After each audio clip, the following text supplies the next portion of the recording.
Hello, everyone. This is criminal profiler Pat Brown. Almost forgot to start the show. I was like distracted. But yes, I'm only a few seconds behind. Welcome, everybody. This is Hangout number 84. Yes, and I have a whole bunch of different kinds of things today. But one of the most important things I'm going to talk about is why your doorstep and your car are dangerous places. Okay. Because people get killed at those locations. And I'm going to explain why with a number of different cases. But let me welcome everybody here who is in the chat room. And by the way, all my chat rooms are patron only chat rooms. So if you'd like to join in the chats, please do click the link in the description for Patreon, join Patreon, and you can be at all the Hangout lives and all the case lives every week. And I do want to just remind everybody, because this is something as I get more and more people who are coming, I want to remind everybody, no politics, no religious stuff, and not a lot of side talk, and because what it does is it distracts from the show. And I like to be able to answer your questions and see your comments. And if there's a whole bunch of other stuff going on, it gets all out of hand. So let's keep focused. All right. But welcome everybody who is here. I'm going to just do a quick run through, see who is here. Laura is here. Juniper is here. Laura says, I need a break from the trials. Yeah, I can't blame you on that. I'm not a trial lover. One would think because of a profiler, I would go for that. But hey, I don't want to testify at trials because that's a misery unless you get paid a whole lot of money. And I don't really want to be, on the jury because there goes how many weeks or months of your life. And some of it is so dreadfully boring. But I don't know how you all do it at home. Maybe you're doing the dishes, or doing the cleaning, doing something while you're listening to a lot of the nonsense, because I'd say 90% of what goes on at trials is boring. The other 10% is great, but I don't have the energy to wade through it. Hi, Benny. Welcome here today. Sally is also here. Let's see who else is here. Lisa N is here. I'm fogging up. Hold on. What's going wrong? Wait a minute. Hold on. I'll tell you why I'm fogging up. Because we're at this point where we're in Maryland. We're in between seasons. And so it gets real cold. It can get cold at night, but it's hot as heck during the day. So my daughter and I have made an agreement for until it goes one way exactly towards summer. We're not going to turn on the AC. So now I'm sweltering. Thanks, daughter. Emily is here from Ontario. That location on Ontario, I haven't been there yet. And Beth says, you're happy to be back. So we're happy to have you back. Strega is here. Did I say Scarlett already? Lila is here. Midgie's here. Let's see. Wait a minute. That's interesting. Let's see. Lila says, hey, Pat. Hey, everyone. I found a case where 3 small size females vanished, thought to be kidnapped, never to be seen again, no bodies. Few clues to this day. Now, I asked that question during, I can't see out of my glasses. I swear they're fogging. I asked the question during the last show because the Springfield 3 women disappeared out of a house in the wee hours of the morning, never to be seen again. Bodies never found. So my question wasn't, have 3 people ever been kidnapped before out of a house? My question was, how many cases do we have of 3 people being kidnapped out of a house by a serial killer? Because the question is in this particular case, Springfield 3, and if you haven't seen it yet, I'll put the link below because that's the last one I did. Fascinating case. The question is this somebody they knew? Or is this a stranger that targeted the house just because there were women there or didn't even know who was there and went in and kidnapped them all for sexual purposes or for the serial killer purposes of the thrill of raping and killing? That was my question, because in my experience, that's so very, very, very rare. Now, I'm not saying things can never happen. There's always the anomalies in the world, and this could be one of them. But when we jump to that to say, oh, it's got to be a serial killer, it's not a likely serial killer crime. That would be an anomaly if it was. So that's what my question was. How many of you know where 3 people have been kidnapped out of the house at the same time, 3 women, for those purposes. Now, there are cases where a woman has been kidnapped off the street, and another one has been kidnapped off the street, and another one is, and they're kept in a house. I think it was Ohio. Guy kept 3 of them in his basement, but he got them at different times. So there's the one case in Florida where I think a woman and her 2 daughters were lured, and that was pretty close to this kind of thing, lured to this guy's location. But this is my question, because, these women live in a neighborhood. The mother was home all evening, and then the daughters show up after 2:00 at night in the morning from a party, and all of a sudden they all disappear by morning. So it's a very interesting case. But I'm curious about how many of those we really, wait, there's another rooster in the hen house. Hey, it must be Jim. Welcome, Jim. Yeah, we try to even it out, but true crime does gain a lot of female viewers. I mean, that is true. And I really cannot see out of these glasses. It's really weird. All right. The Oba Chandler case. I haven't heard of that one, Psychedelic Shrugs. I'm going to have to check that out. All right, here we are. So anyway, I'm going to have to stop here because I can't read anything. Really? Okay. Now, also be sure to like and subscribe to the channel. Always appreciated. And also, this along. This is a money order, $25 donation to the channel, and a real old school, because almost everybody these days just clicks the little $ below. But not everybody wants to do that, and so I went to my mailbox and I was like, "Oh, that is so sweet." So thank you, Shirley. I just wanted to say thank you very much. That was very cool of you. See, old school works too. But I don't think I've sent anything in the mail. I can't even remember last time. And I have another thing, just fun before we start. Somebody asked me about my artwork and is it for sale? Okay, so what they're talking about is I do some art. Okay, this is some of my artwork here, and here's my flowers I did, and here's one of my latest ones. This is the chameleon, and no, I don't sell any of my artwork because I'm not a great artist. So I think at this point I command maybe $50 to $100. That's not worth the sale, but I will let you know. When I get 1 million subscribers and my own television show and I'm super duper famous, I'm going to sell those suckers for like $10,000 a piece. They'll be for sale. There's always a time and place for everything. So yeah, one day. Right now, I have fun doing it, and that's thank you very much, Lauren. I'm doing this is all done in an art class I'm taking at the senior center. So I just have fun with it, and I'm learning things, and some of the stuff that I would not show you is crap that I wouldn't show anybody. But again, there's fun things to do in life. Try things. You never know. Okay, gosh, I hope I can do this show without glasses. Okay, what do I want to talk about? All right, so we'll have to get to some of the first of all, some interesting news items that are out here. Of course, I do have to mention the latest. With where is this? Where are the couple? Where'd they go? Oh, come on! No, this is not happening again to me. How weird is this? Hold on a second. Things that got missing again. See, oh, there they are. The pictures like this big. I wish they'd change that in this program, but they haven't. All right. You know who these are. This is the fake Madeleine McCann and her ex-handler now, because apparently she has dumped Fia, or Fia's dumped her. Let's be realistic here. I'm going to say Fia dumped her, because once the DNA report came back and pretty much obliterated any hope of Julia being Madeleine McCann. Oh, what a surprise. Fia, what's Fia going to do with her? I mean, and from the beginning, anybody who knew anything knew that Julia was full of it. It was a scammer.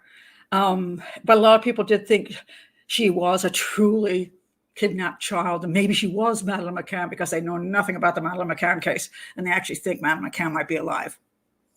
Yeah, nobody, including the McCanns, actually believed that. So So Julia got this huge following, and Fia Johansson, being the scammer she is, said, there's publicity to be made, money to be made. I got to roll over there. So she did. She rolled over and she hooked up with Julia, and she became her handler and her publicist and her private investigator and her psychic. Because one of the things you can tell, I want to point this out to you, by the way.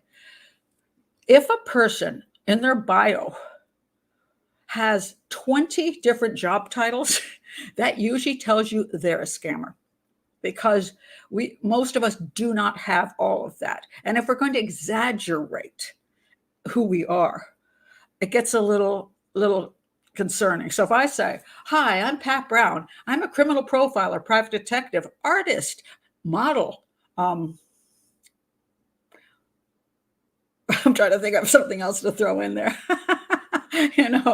Publicist. I am an author. I can throw that one in there because you can find my books. But when somebody starts getting 20 titles, and a lot of times they change day by day, there's something fishy about that. So Fia Johansson's that. So she glommed on to Julia because, hey, publicity, and of course she got it. She got it from the worst rags in the UK, which would be the Sun, the worst rag, the Sun, and then a few other crappy rags. And then she got on Dr. Phil, who's another crappy rag of a human being. And that was probably her greatest point of this. And now there's two things that are happening. So I got to tell you what they are, because I find them pretty funny. So the first one is coming out of, the Sun. Yeah, what a surprise. Very upset why Julia Wandelt did not believe DNA results. That shows she's not Madeleine McCann and is struggling with the findings. So she's gone back to Poland, probably because, Fia really didn't want anything more to do with her, where she'll be supported by her father. That's according to Fia, right? So that's, hold on a second, just lost it. The Sun has so many pictures, it takes a long time to scroll past them. Dr. Johansson, who is also a psychologist, because the Sun doesn't bother to do any kind of research, told the Sun there are still unanswered questions surrounding Julia's childhood, but that the DNA test she ordered proved 100% that she is not Maddie, who disappeared in Portugal in 2007. So she said that the global fascination with Julia's case had shone a light. Now, this is where I told you, a person who is a psychopath, and I'm not saying Fia Johansson is a psychopath. I am not saying that at all.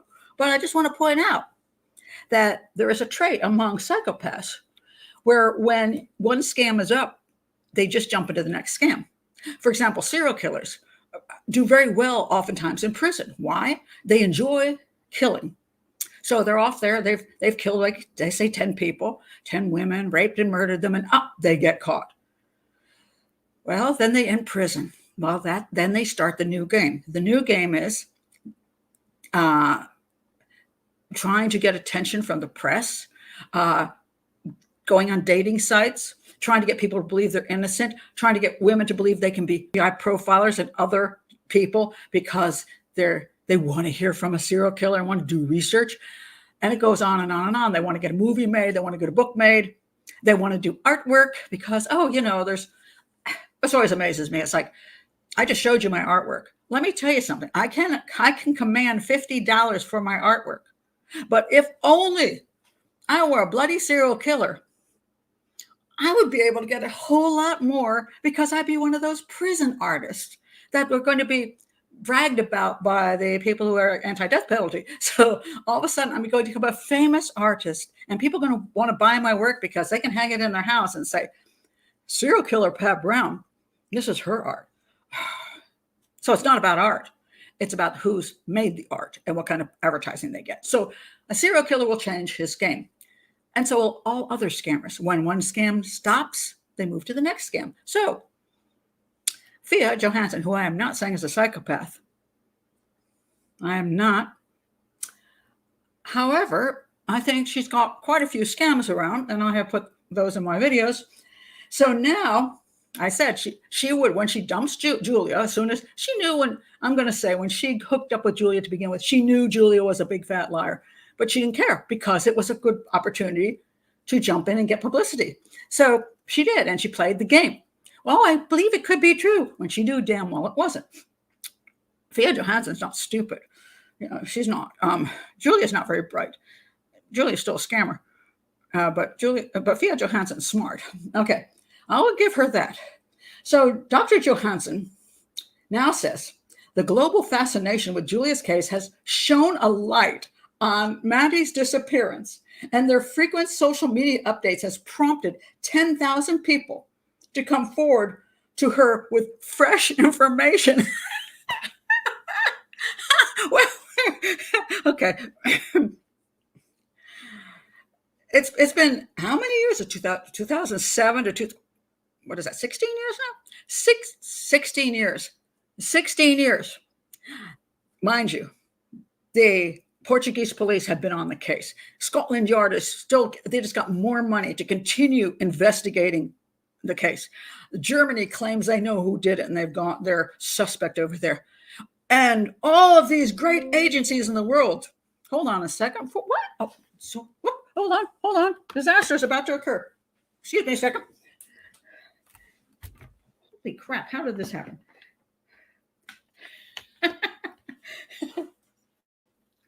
Okay, disaster averted. When I moved the computer, the laptop, I accidentally knocked out the battery. Wasn't charging, so I was like, "Your battery's low," and they give you like 10 seconds before it just goes. Not like 10 minutes where you could go, "Oh, I need to fix something." No, they're like, "You got 10 seconds." So anyway, I'm plugged in. We're good. So anyway, so now, Fia. 10,000. What is it again? 10,000 people have come forward with fresh information on the 2007 case, which he is now sifting through and sharing with official investigators. Oh, God. 10,000 people have fresh information about a case that's been around for 16 years, hasn't been solved by the biggest agencies, although it should have been, and probably was by the Portuguese. But these 10,000 people have fresh information. What? They've all seen Maddie someplace? They all know what happened to Maddie that night? Yeah.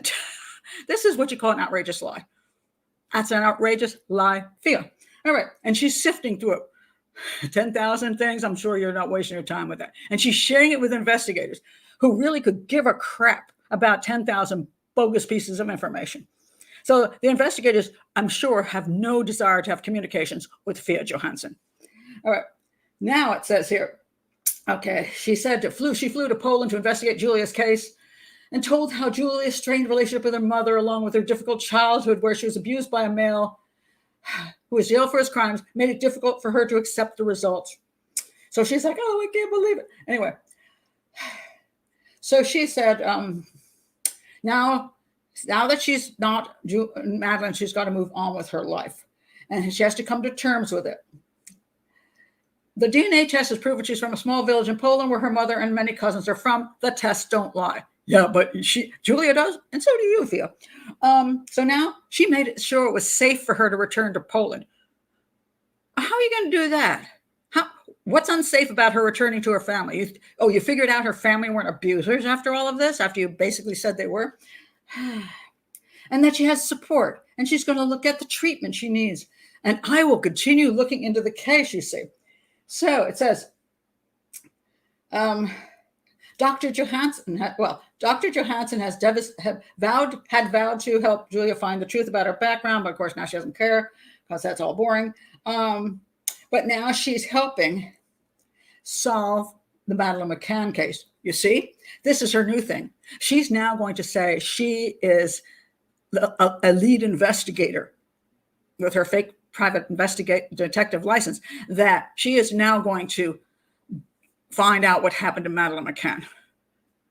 Because she's already said as a psychic that Madeleine McCann was a German girl and alive. So she already blew that one. And when she went and tried to say it's a Polish girl who was alive, so she doesn't even believe herself. So now she's going to go and she's happy that she can now help the McCann family. What a flaming fake. And all right, and this is the thing that Julia's now doing. All right, so here is now help for Julia. She's now doing what is this called? Getfunding.com or whatever. She hasn't had too many donors. I just found this. So it's 19 donors. So apparently there are enough people at least disgusted with her to think maybe she's full of crap, which she is. So, but here's what she says on her site, which I think is quite amusing. So she's got 631 euros now, which isn't, it's near, I don't know, I think it's close to dollar amounts in the US. So maybe she's got $600, $700. But here's what she says. And I will put my glasses on so I can read. All right. Hi, I'm creating this fundraiser to help myself. Well, no shit. I didn't think you were doing it to help me. Many people told me that I should do this. Of course, you see, you should never just do this on your own. It's only because everybody else tells you it's the right thing to do. You see, you can blame all of them. But I refused because I didn't want to make people saying that I'm a liar or just a bad person. But then again, I'm just going to go ahead right now and do it. But I decided I would ask for help. I need your help. I understand the media frenzy surrounding this has been hectic and overwhelming for everyone. No, it actually hasn't been overwhelming for everyone. We just think it was ridiculous. So then anyway, she goes, the whole thing has made her more isolated, more distrusting of people. Mm-hmm. So now I'm at home in Poland trying to return to a normal life with my boyfriend. Isn't that the boyfriend that dumped you? And my lovely cat, Monty. Oh, so you have a place to live and you got a cat. So you aren't on the street. I'm being met with vicious, untrue statements. No. We were met with vicious, untrue statements, mostly from you. And she's saying that she didn't say she was Madeleine McCann. But when she put on Instagram, the name of the thing was I am Madeleine McCann. She said that was an accident. She didn't mean to say that. She meant to say, I am Madeleine McCann. All right. So anyway, she wants to get back on her feet. So many people want to know how to help. And so I've been declining offers, but now because I don't want to take people's money, but now I'm willing to take your money. And so the support and help I've received over the last few days have been overwhelming and beautiful. And I'm so grateful. And so then there's all these people saying things like, oh, I want to help you, Julia. Oh, you poor thing. Luckily, she isn't getting that much money. And I hope she doesn't, because this is another scam that she's now running. Okay. So Fia's onto her new scam. Julia's onto her new scam. I don't think Julia is going to be as successful because she's not as clever. But still, when she had that many people following her and that many people think, even if she's not Madeleine McCann, she's, just doesn't, she doesn't know really who she is. She went through so much abuse, blah, blah, blah. Her family didn't support her and so on and so forth. So this just came out. I think the whole thing started, when did she start that? I think it's only like a few days ago. So right now she hasn't made a fortune. But if I come back and see that there's like 50,000 euros here, I'm going to throw up. And I'm going to say to all you people, you're idiots. Give 1 penny to this con artist. You're an idiot. Sorry. I'm going to get away from you're just a kind-hearted, all stuff. She's been proven to be a liar. Okay. There was never any truth in her story at all. It's ridiculous. And you want to help people who really need your help. Help real people. There's a ton of people in your community who could use your help. So go help them. All right. So I'm going to stop here on that and look at your comments, and then I'll get on to the next subject. Yeah, exactly. Now she's going to solve the case because, Fia, if she's a psychic, she should be able to tell us exactly what happened to Madeleine McCann, when it happened, where it happened, and who done did it. Now, a lot of people aren't psychics, have already come to conclusions, like Gonzalo Ramarol and myself. Check out my book and my video on Madeleine McCann. But if you're a psychic, you should know.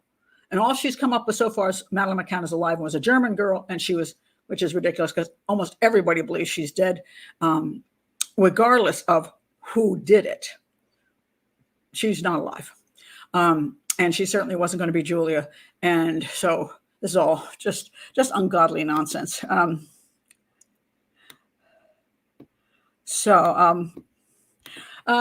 says, I wonder what the McCann parents are thinking when Julia announced she was Madeleine, if they knew Madeleine wasn't abducted. People wondered why they didn't speak up. Well, they didn't have any reason to. First of all, if they're innocent of having any involvement in what happened to Madeleine, they still don't believe Madeleine's alive. I'm pretty sure of that. And they know this girl is not Madeleine. And if they had something to do with what happened to Madeleine, they also knew this girl was full of it.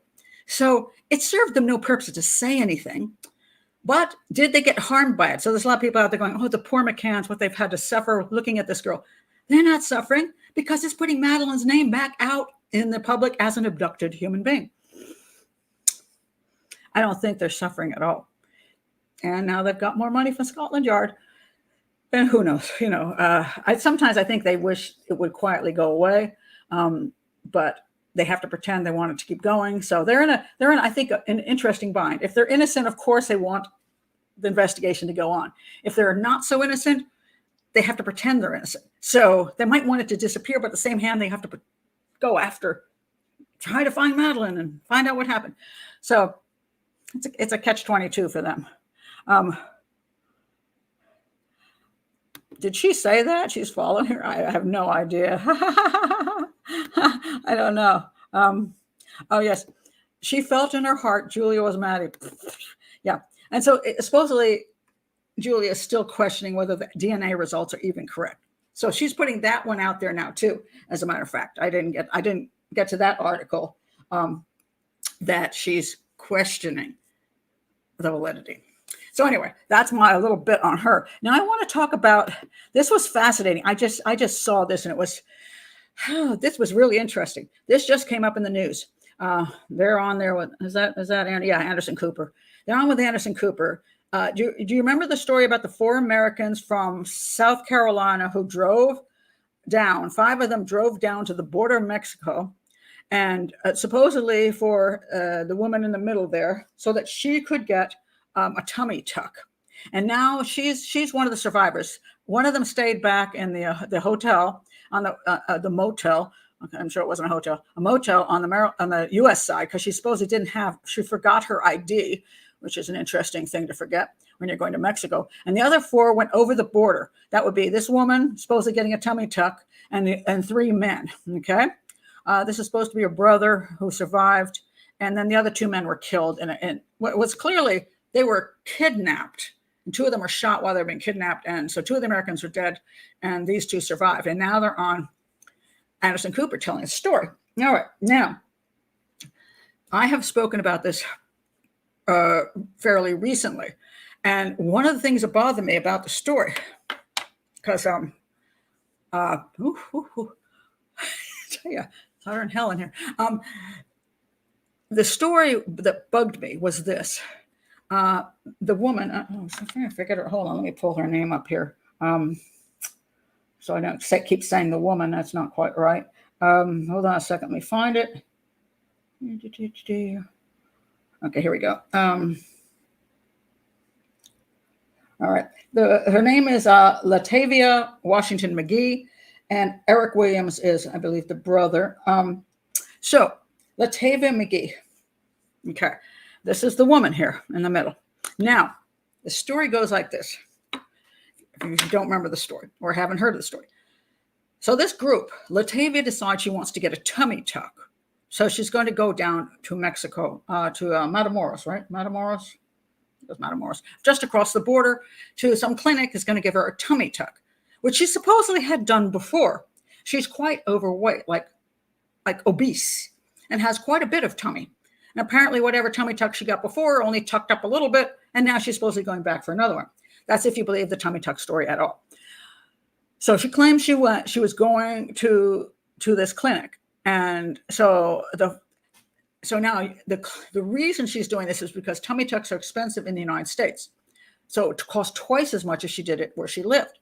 But the problem is they ended up renting a van. They didn't have a vehicle. They rented a van, which I'm not even sure is supposed to go into Mexico, or you had to pay extra money if you took it in Mexico. They rented a van, drove 20 hours all the way from South Carolina there.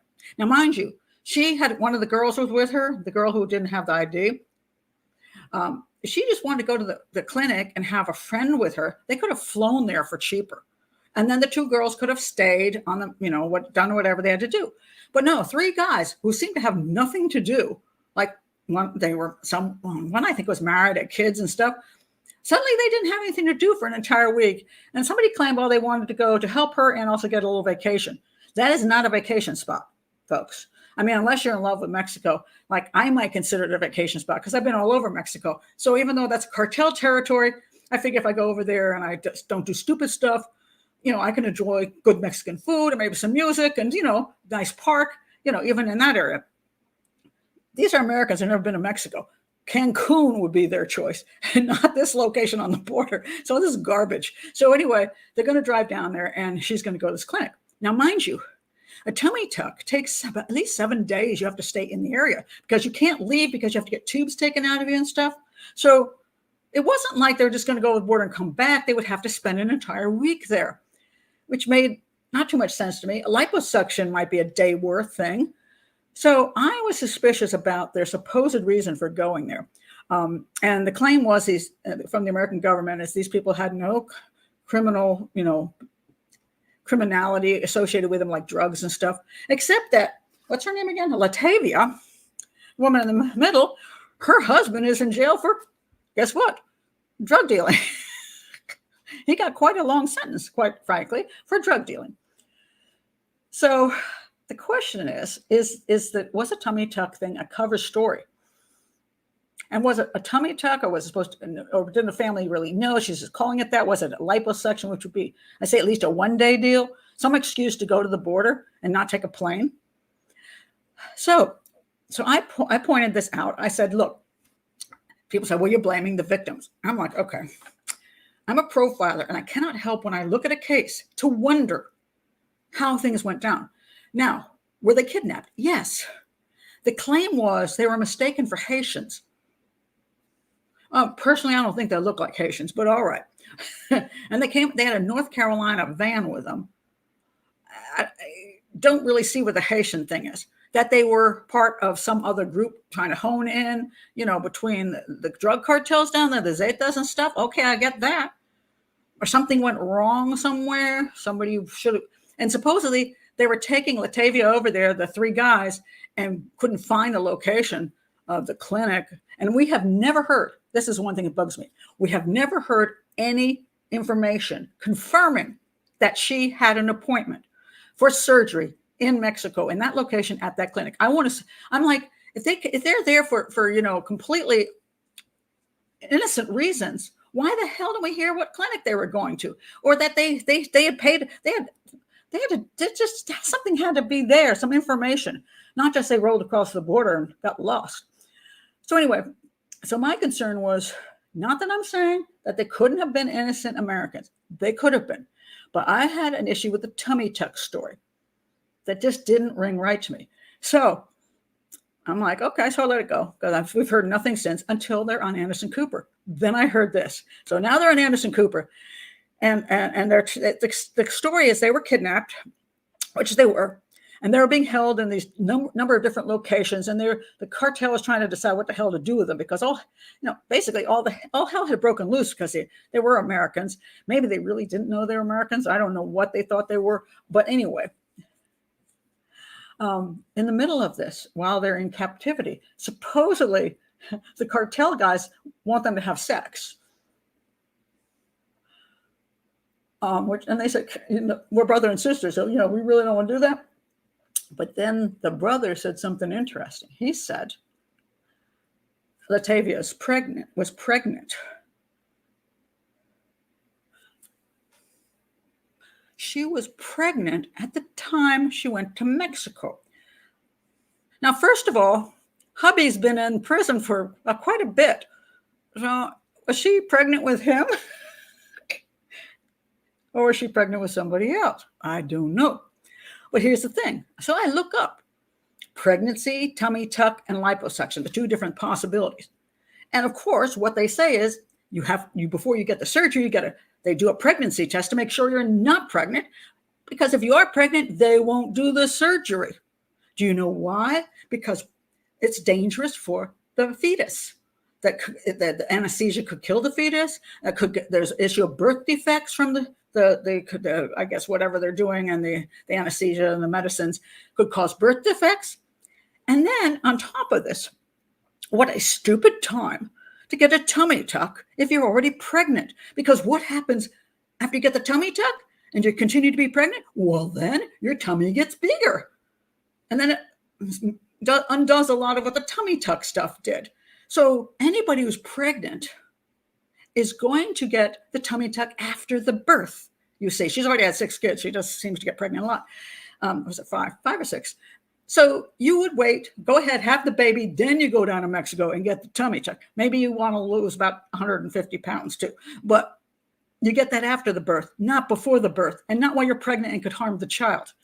So either she doesn't care about the health and well-being of the child, and the clinic was going to do something medically wrong, or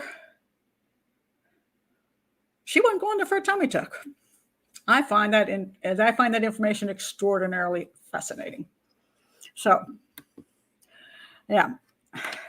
And that's a question. Was she going there to get an abortion? I don't see why, because you wouldn't have to drive all the way to Mexico to get an abortion. Even if your state isn't giving out abortions at the month that you're at, there's usually other states you can drive to rather than Mexico.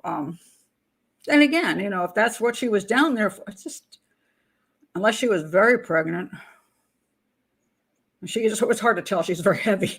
I can't tell whether she's 3 months pregnant, 6 months pregnant, or 8 months pregnant. I don't know.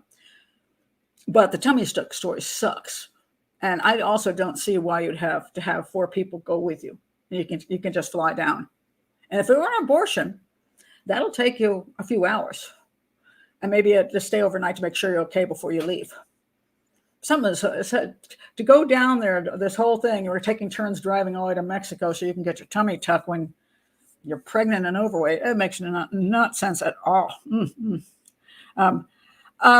Or just an ill-conceived alibi. That's what I wonder. That makes me think that way. Yeah.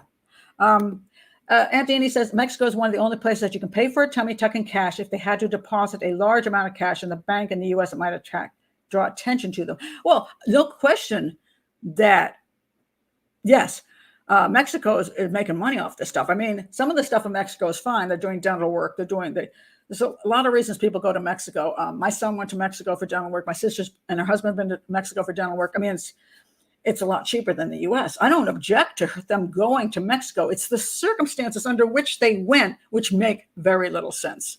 So that's really questionable. Lauren says, do you believe the kidnappers in Mexico had targeted them and known who they were, or totally random kidnapping? I really do not know. I don't have enough information to know why they were targeted. I find their story questionable. Okay. The tummy tuck story just doesn't work for me. Now, they could have been down there. Now, this could have happened. They could have been down there to make a score on drugs and get it across the border. And they could have been dealing with somebody that one cartel group didn't like them dealing with. They could have walked into something. They could have been, I don't know. They could be totally innocent. But the story, I'm just saying, when you're a profiler or a detective and you're looking at the facts, you want to understand what those facts are. Now, did the cartel do wrong things? Well, of course they did. And they also gave up 5 guys and said these 5 guys were guilty. Probably 5 guys that were trying to get rid of anyway. I'm pretty sure. So the cartel has, it's a big deal when, the way they deal with the police and the government and all the stuff that goes on between Mexico and the U.S. There's a whole bunch of things happening. But so I don't, they're dangerous people and they did kill people. There's no question about that. They went down there and they got killed. I'm just questioning the story of the tummy tuck because it doesn't make sense to me. And I have not seen anything to dissuade me from that. I haven't seen one shred of evidence that that's what they went down there for. And now that I hear she was pregnant on top of it, you were pregnant, you were going to go down and get a tummy tuck during pregnancy and harm the fetus and what so if you went there for an abortion, what would be the big deal? I mean, that's, is the abortion of people saying, for some people to say they're getting an abortion is not like, oh my gosh, I can't say that. She could say I have six kids or 5 kids already. I don't want another baby. Maybe she didn't want her. Maybe she didn't want her husband in prison to know she was pregnant. I don't know. But still, I just don't think you drive 20. I don't know that you drive that far and get 4 people involved. 3 guys take off of work for an entire week so they can help you get an abortion. Yeah, I don't know. Yeah. So it's just very, very weird. Sketchy. That's the question. That's no, it isn't. No, it isn't. Because, okay, let me tell you something about people going on TV shows. They love it. I don't care who they are. People will go on a TV show. If it's a national TV show, they'll jump on that. Look at all people who do these, these reality shows and go on Dr. Phil and humiliate themselves. People do it because they're on national TV. It's like a drug, It's like, oh my God, I can't resist the offer, and they're given an offer. We're gonna fly. Let's see. I think Anderson. What was Anderson out of? I've done Anderson's show before, and I just can't remember. Was it New York? Gosh, I can't remember. It's been a while. But anyway, if it's in New York, for example, they'll give them a deal to come to New York. They'll fly them in. They'll put them up in a nice hotel. Whatever they have to do to get them to come on the show, and then they get to be on the show, and they get to tell their story, and people feel sorry for them. And their story, I don't know why he had to say she was pregnant. I think he slipped up. I think it was a dumb thing to say because it caught my attention. And now I don't know how many other people's attention it caught, but it caught my attention because that goes against the tummy tuck thing. So who knows? Hard to say. But interesting story when that thing popped up. I want to mention something about Nicola Bulley. People have been asking me, why don't you do an update on the Nicola Bulley story out of she's the woman who went walking in the UK with her dog, and then she vanished into the water, apparently, and the dog was still running around, and then her body was found weeks later? Yeah, I can't remember how many now it is. 3 weeks?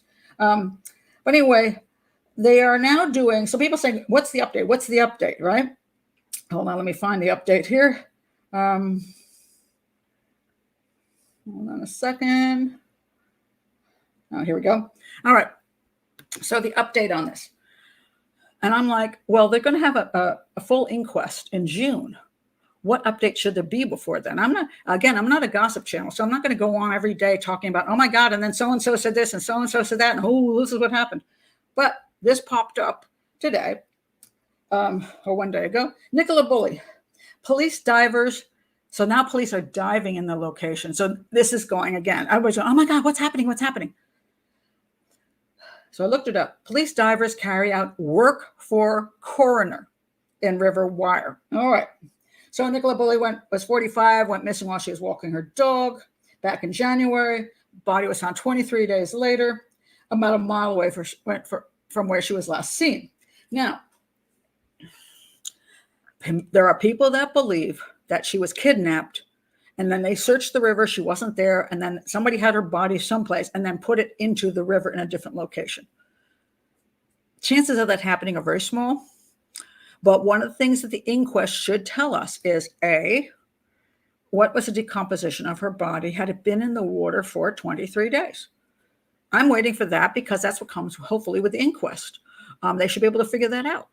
And why they're diving there, I don't know if they're looking for some more evidence or whether they're looking to see how things work in the river, whether, the way the river moves and how things get stuck there. I don't know what they're doing, but they are either doing things to solidify or just support where they're already at, which I believe they think she fell in, most likely accidentally.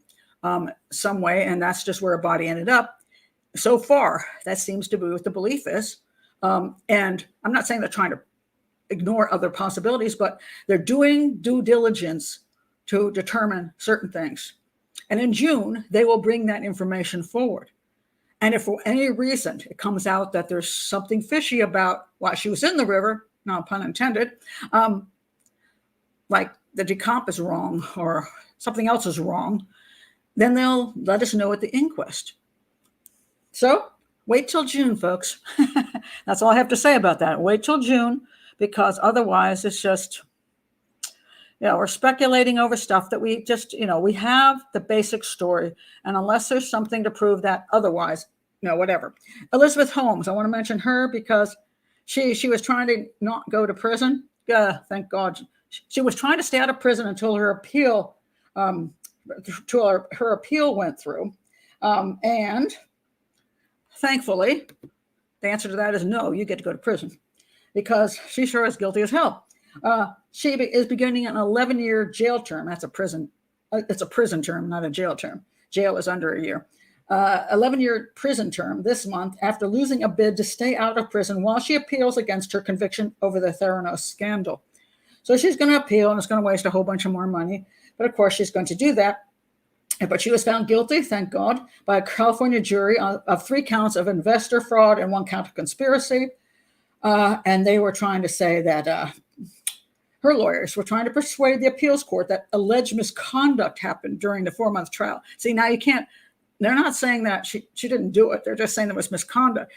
Therefore, you have to have a new trial. You get a new jury. Maybe that jury will fall for her garbage, and for the attorney's garbage. But they said, nope, there wasn't enough compelling evidence for the Stanford University dropout to remain free while the appeal is heard. So anyway, she's got to surrender to authorities by April 27th. So bye-bye, Elizabeth. You need to be where you need to be. Now, Vallow, I want to comment on Vallow here because I don't watch these trials because they bore me to death. But I did love the comment that was made, which I thought was a good point. This is on an NPR thing, said, what to know about Lori Vallow Daybell's zombie multiple murder trial. And they talk about all the things she's accused of and what beliefs factored into the case. And then they're talking about how she's into this whole weird religious thing, and that she has had beliefs about the end times and people turning into zombies and blah, blah, blah, right? But then they said this. Let me find it. Hold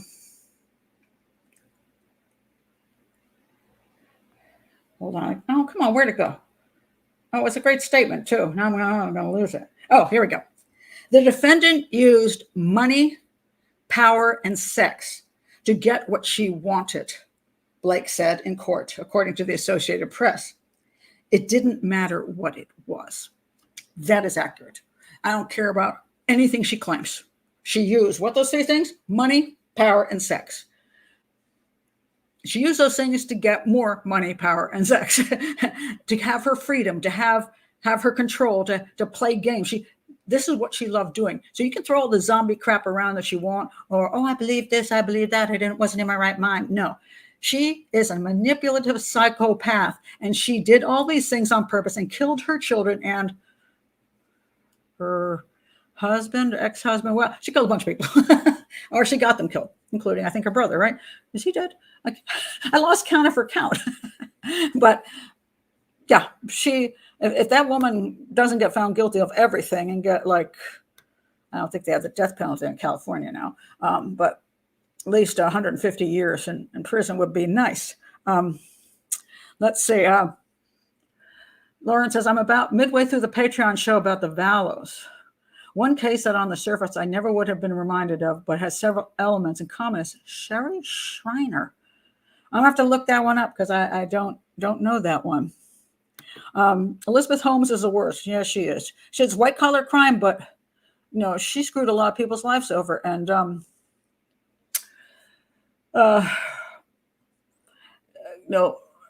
when people sometimes play down things that aren't violent crimes, but other kind of crimes rob people of things they love.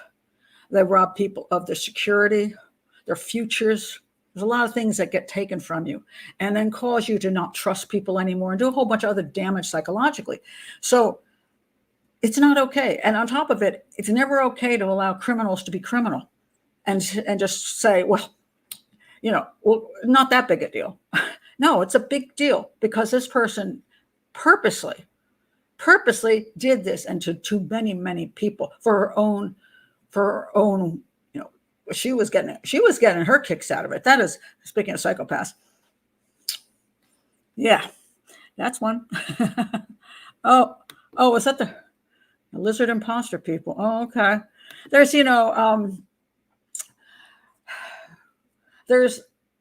there's, I'm not, I say I don't go into religious things or politics, but there's a line of rational thinking. And some people say anything but what they believe is irrational. And that's not fair. What I consider rational thinking is that we don't know everything in this world. We don't know everything in places we don't know. For example, I don't know everything about under the sea. I don't know about everything in the universe. I don't know everything in a microscopic world. I don't know how birds really live, or ants. I mean, I can see little things about them and it's fascinating, but I don't know their world. I don't know everything, and I just don't know everything. And I don't know what happens to us after we leave this earth. And so I think there's nothing wrong with our ability as human beings to explore, to consider, or to choose a framework in which we wish to live, as long as that framework does not harm others. That's my rule. As long as it doesn't harm others.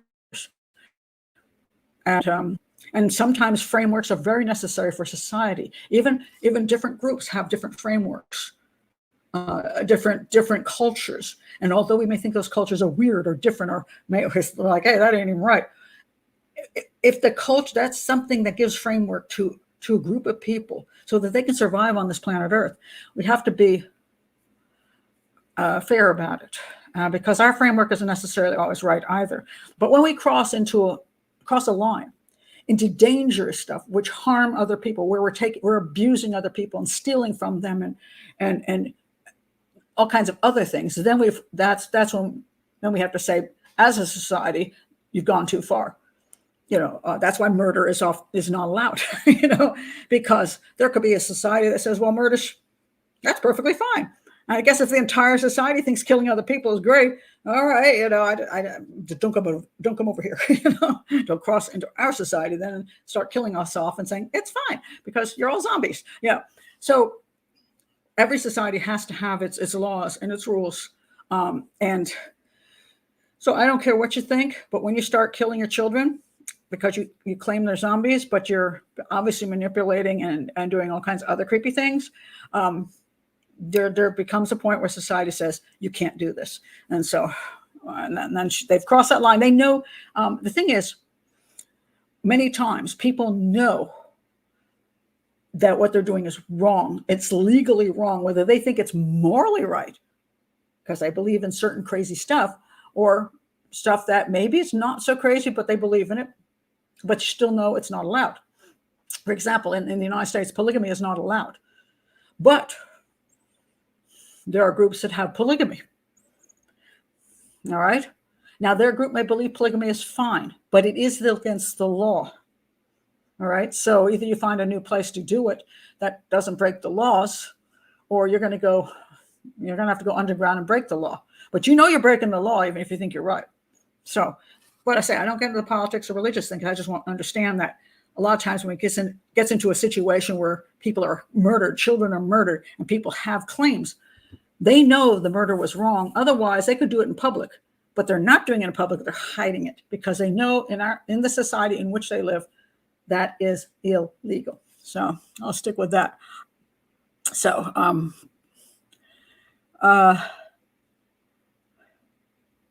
yeah, so I'd say I try not to get into too much of that, but I just want to point that out. Another trial that's going on is Lucy Letby. She's one accused of killing all the babies in the hospital she worked in England. And I just want to point this out because, my God, is this trial ever going to end? Whew. And how will it end? Because it's one of these cases which I find fascinating. And anybody who's here who can answer this question, send me the links. I have searched and searched and searched for the history of Lucy Letby. Because to me, she's Munchausen syndrome by proxy. She's a psychopath who kills babies. Because she's a serial killer. She's a serial killer, Munchausen syndrome. And then she kills them and gets her cheap thrills out of killing little kids. And then she can say, oh, well, the poor little kid died. She's a serial killer. Well, at least I believe she is, and we'll see what they prove in court. But generally speaking, I've seen nothing about her history at all. And you don't just wake up after you've become a nurse and after you're working with babies. You don't just wake up and become a serial killer. You have to have psychopathic tendencies and narcissistic tendencies and Munchausen syndrome or Munchausen syndrome by proxy tendencies prior to the murders. And I have seen not one thing yet. I've tried to look through the court documents. I can't find anything about her history. I think that's fascinating. But I think it has to be there. I think the same is true for the woman who killed the 3 children in Massachusetts. That she just woke up one day and supposedly she had, postpartum depression. And so she strangled 3 of her children. I say there's got to be a history prior to that, something obsessive in her, highly narcissistic traits. I believe that. And yet I'm not seeing that information. So if you ever find that information, let me know, because I find that's really interesting to me.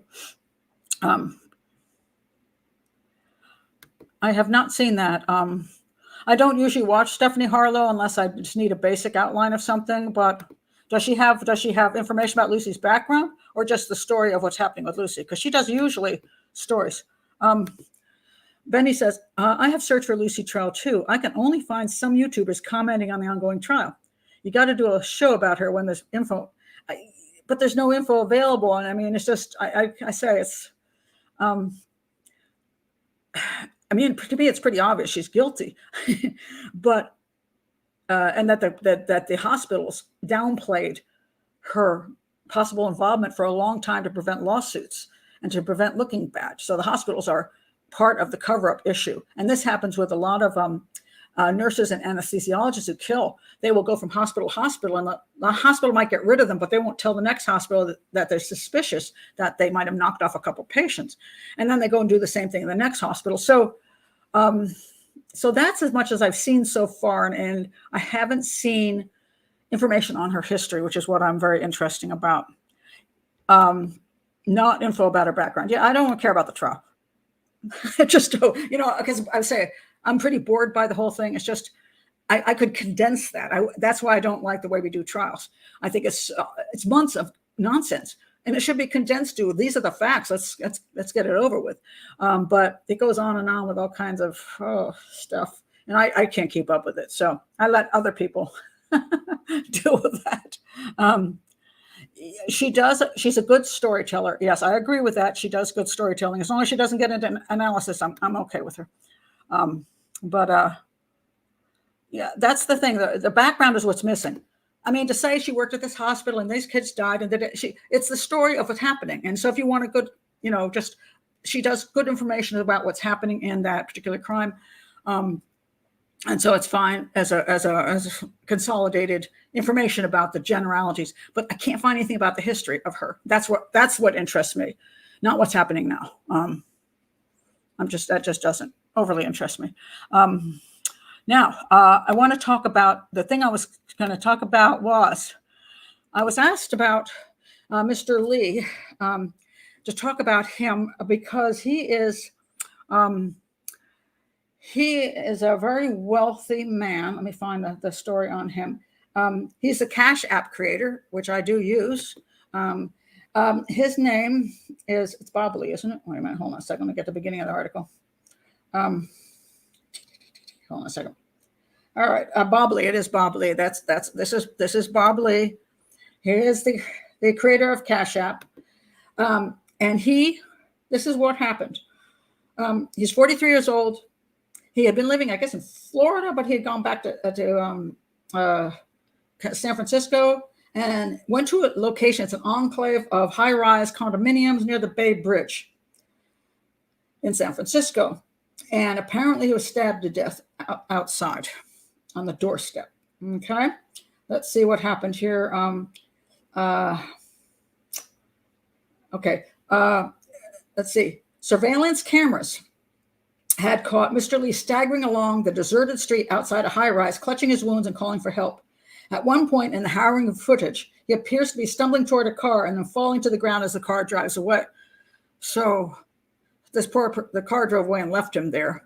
And it sounds pretty heartless, but then again, maybe they're scared shitless and they just don't know what if this guy's faking it and he's going to kill him. that's the way reality is these days. So anyway, he didn't get saved, shall we put it that way. He died.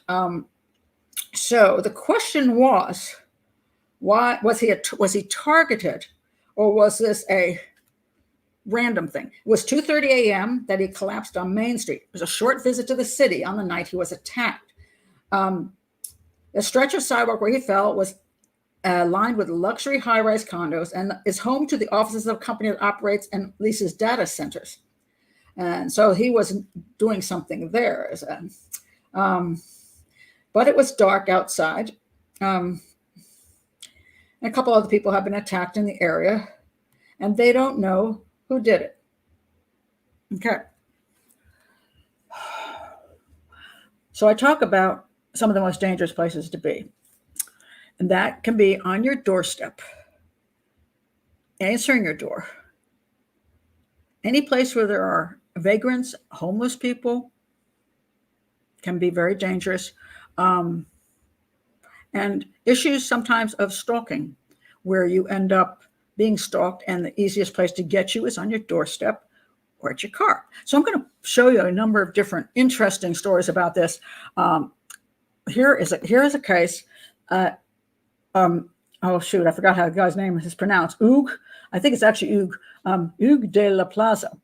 He was killed in San Francisco, and as well. And I might do a whole story on him at some point. But very freaky thing that he had a great time with his friends. He went back to his place, went inside, was on some dating app and having some fun in his house like 3 o'clock in the morning. Somebody heard a thud. But anyway, he ends up dead in his condo, or the town row house or whatever it was. He ends up dead in there and stabbed 3 times, abdomen, chest, neck. And his blood is throughout the house, and it's also on the front porch, on the right by the door outside. It was sort of looked at. Some said it was a homicide right away. Some said no, it was a suicide, that he had stabbed himself 3 times and then gone to the kitchen sink and washed the knife off, which is odd. Unless he was trying to get, make it look like a homicide so somebody get the money from insurance or something. They said there was no attempt to use a cell phone to call for help. And they thought that was weird. They also thought he moved slowly through the place, not like he was in a panic. And so that was why they thought it was suicide. Now, there was a huge outcry about this, and the case is still now sort of undetermined. But the fact there's some blood outside as well. Now, the door was locked from the inside. And so that was one of the reasons I said it was a suicide. But talking about people knocking on your door, if somebody knocks on your door or wants to find you home or wants to get you, and you open your door and they're there with a knife, you are first of all right dead set in front of them, and that's it. That's it.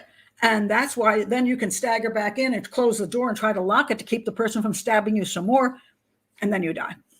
So do I think it's a homicide?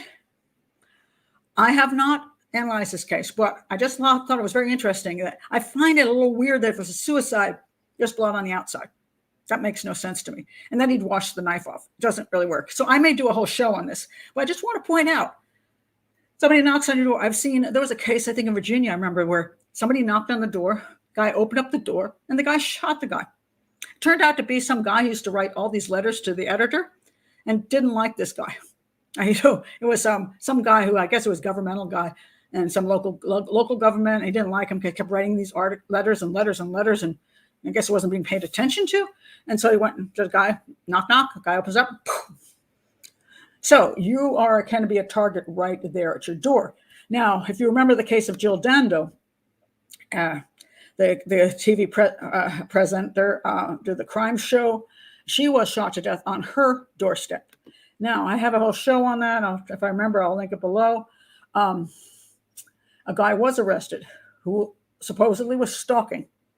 They believe he stalked her and killed her on her doorstep.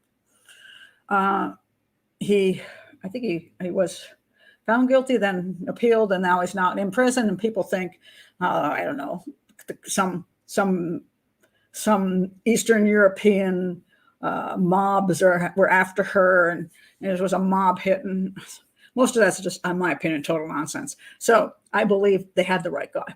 Why do I believe that? She's on her doorstep. See, this is the thing. If you have a stalker, they know there's a couple places you're going to have to be. One of them is at your home, coming and going. And the one place where you have to stop is at your door, because you got to put the key in, you got to turn the key, and that gives the person enough time to aim, either shoot somebody or to come up and stab them. It puts you in a holding pattern, which is great for killing. And they know where you're going to be. And if they're stalkers, they will stalk you till the right time comes, and then you can take care of that person. Another case of this, I want to share this case with you, which is just fascinating to me. This is Dorothy Jane Scott. This one was brought to me, and here we have a case of a stalker and the case of a car. All right, let me find this one. Hold on a second. Move on. There we go. All right. So this is Dorothy Jane Scott, and this is a very old case. And I don't know. I'm pretty sure that there's no reason for me to do a whole show on it, but clearly her stalker got it. And I talk about, a lot of times people will call me and say, "Oh, I'm being stalked," and I'm like, "Really?" And they give me the strangest, stupidest stories that just don't hold water, because it is one of the things that Munchausen's people do, especially women, mostly Munchausen's, like to get attention and love to say they're being stalked. I can't tell you how many cases of this I have, and they never have a shred of evidence. This is not one of those cases. This woman was being stalked. All right, let me just tell you what happened and tell you about the car issue. So she disappeared in 1980 in Anaheim, California. So she had been working, and one of her coworkers had been bitten by a spider, and she thought he didn't look well. So she, with another coworker, drove him to the hospital. All right. They went in there. He was actually bitten by a black widow spider. And so the hospital helped him, and then they were getting ready to leave. And so her friend went to get the prescription with the coworker who had been bitten. And she went to the bathroom and then went out to get the car to bring it around the front, because she didn't want him walking all the way to the car, feeling as he did. She went out to get the car. And they said that they saw her car come up, and then it came sort of up, and then it sped away, and it was never seen again. They found her body eventually. Where'd they find her? Partial remains were found in 1984. No arrests were ever made. They were identified as hers. She had been getting anonymous phone calls from a man who had reportedly been stalking her. He had threatened to get her alone and cut her up into bits so no one would ever find her. Apparently, she would call. The mother also got phone calls from this guy. But prior to her to this happening, the mysterious phone calls. About a week after her disappearance, her parents received a phone call from an unidentified man who said, "I've got her," and hung up. The same man called almost every Wednesday afternoon and said either he had Dorothy or had killed her. Very brief phone calls. I think he said an unidentified man called the front desk at a newspaper, and he told the guy, "I killed her. I killed Dorothy Scott. She was my love. I caught her cheating with another man. She denied having someone else, so I killed her." He knew what she was wearing that day, which hadn't been published, so I'm pretty sure that's the right guy. Now, Claire Stalker. Now, he's the kind of stalker who knows he's not going to ever get her. You know, if he asked her for a date, if she ever met him, she probably would have said no. So he has made her his fantasy lover. And a lot of times these guys are perfectly willing to actually get caught, because if they get caught, then their victim is in the newspaper and their picture is next to that victim, and makes them a lovely couple. And forever, when he's in prison, he can look at the picture of the two of them, put it in a frame, and he'll have a picture of them as a couple. So a good portion of them are willing to get caught. Just go right up and shoot them on the steps or stab them. So a number of people, I think there's an actress, I can't remember who she was, but she was stabbed to death on her doorstep because the guy was in love with her. And there was also the guy who was, and I think it was in Florida, that woman had a YouTube channel, she's a singer. She ended up dead, same way. I think both those guys were caught, but this guy wasn't. So he just wanted his time. He basically wanted his time alone with his love. And so he kidnapped her and eventually killed her. I'm sure he raped her and then killed her. But he found her where her car was. So if you're gonna stalk somebody, house, car, work. House, car, work. Those are the three places. Some place where you have to be for a period of time. Car is another place like a home. When you arrive at your car, it does take you usually a minute to, well, especially those days, you had to put your key, you had to get your key out, you had to put your key in the door, you had to turn that, you have to open the door, and you have to get in the car. That's an opportunity time. And now it's a little easier. You can go beep, beep from a distance and move quicker, but still, you have that moment where you're at the car door and they know exactly where you're going to be. So same thing, going into your house, going into your car, and sometimes your place of work, although that can be busy with more people. So it's less likely at a place of work for that reason, that there's too many interfering bodies. And, unless you work at a place where you enter alone, maybe you close up shop when you leave at night, then you can be targeted again. So those are some interesting places. Really, both of them, YouTuber and her cousin. Isn't it nice to be on YouTube? Very frightening. Yes, he did know what outfit she was. She changed her scarf, and he knew what scarf she was wearing. Yeah, pretty sad. The problem with the Jill Dando case is nobody knew she was going to be there at that time. Correct, but somebody did. But that could be. Well, you didn't have to know she was going to be. You just have to have a lot of time on your hands and wait for your opportunity. A stalker may stalk you for day upon day upon day upon day, and you will not be in the right place until that day and that moment. But they have time. It's the same thing I say with serial killers when they say, I don't know how that guy grabbed that girl out of the mall. Why? People would have seen him, but you don't understand. He might have been in that mall the entire week.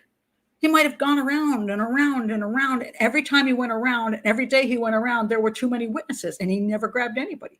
But that one moment, as he was pulling by and he sees the girl by herself, he goes like this, and there's nobody there. That's the time. So then people go, I don't see how it could have happened. Well, folks, it did happen. It did happen. So somebody did it. That's one of those things.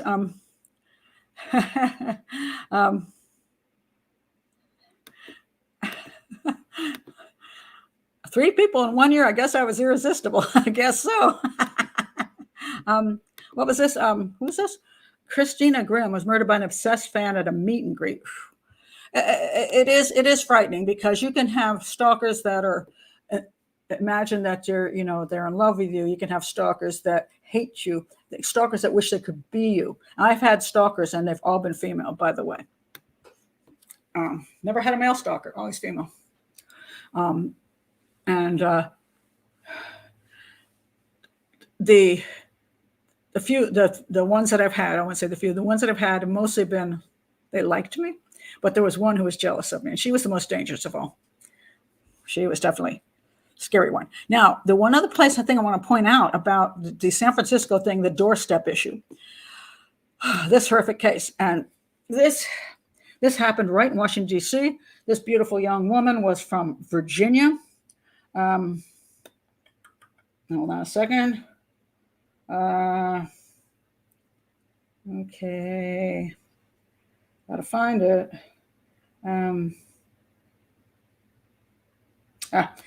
This is so sad. She was killed in a DC hotel. She was from her name was Christy Bautista. She was 31 years old, and she was from I think she was from Virginia. I think it was Charlottesville, Virginia. So she came from just a couple hours away. She came here for a concert. All right. She went to stay at the Ivy City Hotel.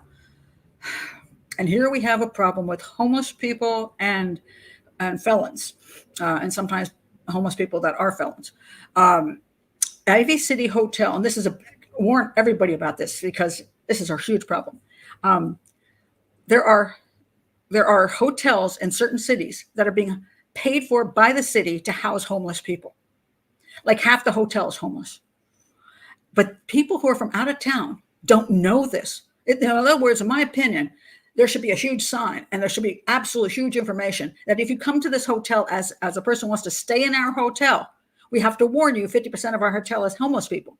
But of course, they don't do that. So what happens is Ivy City is full of people that have psychological problems and have criminal histories. She didn't know that because Ivy City Hotel is it's on New York Avenue. It's fairly close to Washington, D.C. It's one of those that's cheaper than the ones just, that are inside, inside where the Capitol is. And if you want to go do stuff there, you're going to pay a hefty price for being, dead center city. Now, I don't know where the concert was. I'm not sure. There are some concert facilities on New York Avenue. I've been to one of them. So she may have been, how close, and it's cheap. The word cheap is the problem.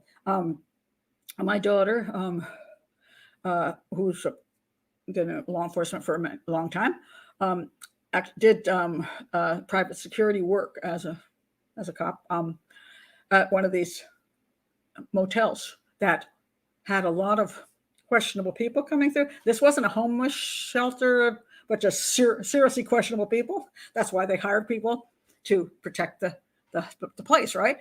So they had prostitution, they had drug dealing, all kinds of crap going on. Well, one day, this German couple showed up with a little backpacks, guy and girl, and approached the front desk to get a room there. My daughter went up and said, "You do not want to stay here." And they're like, "Why?" And they're like, all innocent, because I thought it was a great location because it was near Washington, D.C., and they could afford to stay there as people with backpacks, And she says, "No, I will drive you someplace else that's safe, but don't stay here. It's too dangerous for you. And you're going to stand out like a sore thumb in this location. And, you might get robbed or worse." But they were shocked. So this poor woman, she goes to stay there because she's a reasonably priced place for her to stay while she goes to, this concert. She was stabbed 30 times. By the time the police arrived, she says people heard her scream, "Help." The police arrived, the lights were off, and she was already dead. And they looked through the blinds with a flashlight. They saw a man with blood on his hand. And beside him was this poor woman.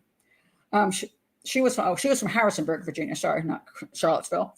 Look at the criminal history. He had been released from jail after pleading guilty for an attempted robbery in D.C. while awaiting trial on a separate larceny charge in Prince George's County. In recent months, he had missed court dates in both places, and court records show that authorities had sought out warrants for his arrest. And this is another thing. People who stay in these places are often between court dates, jail, halfway houses. These are temporary abodes between these places for dangerous people. And there he is. They do not think Bautista and the man charged with killing her knew each other. Yeah, I don't think so. And it's just sickening. It's absolutely sickening. So, yeah. So, yeah, the problem is people still seem to not recognize that people who are in homeless situations, often in homeless situations, and I know people don't like to hear it, but in certain countries, people are homeless because literally they have no way to earn a living, and they're homeless through no fault of their own, except they're extraordinarily poor. Maybe there's been a massive something that's gone wrong in their country, some kind of weather thing that's happened, and just destroyed, their town. And so there's 50,000 people are homeless. That happens. However, in the United States, that's not usually the case. So the person who is homeless, a good portion of the time, has mental problems, drug problems, and criminal problems. And they wandering about without any accountability and having these issues, you just don't know when things go wrong. And there's a little interesting I saw this on YouTube. This guy following a Los Angeles homeless around, DTLA, very dangerous. All right. He did a walkthrough and he ran into this guy. Somebody said, you got to watch the captions. Well, I'm looking at the captions. And so this is like 4 in a row, and maybe one is missing. I've been cancer for some rest. Hollywood squares were there. How can a fortunately looking, it's gone body in here? I'm out working at a Kuwait. I've been serving Kuwait a dynasty. That's called schizophrenia, and maybe drug-induced schizophrenia. This guy is wandering about. He's looking in people's cars. Why is he doing that? Is he looking for stuff to steal?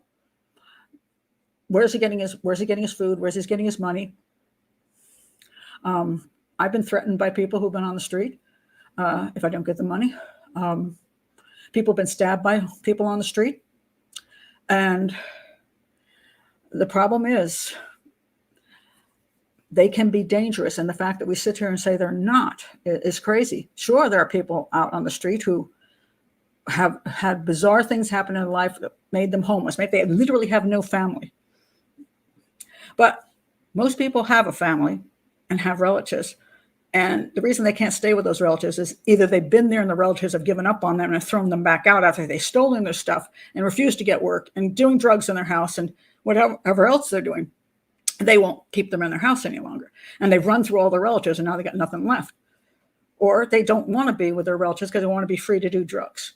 And they're doing drug after drug after drug. And they're intense on the street. And they also are victims sometimes. They get murdered by other folks in the same situation.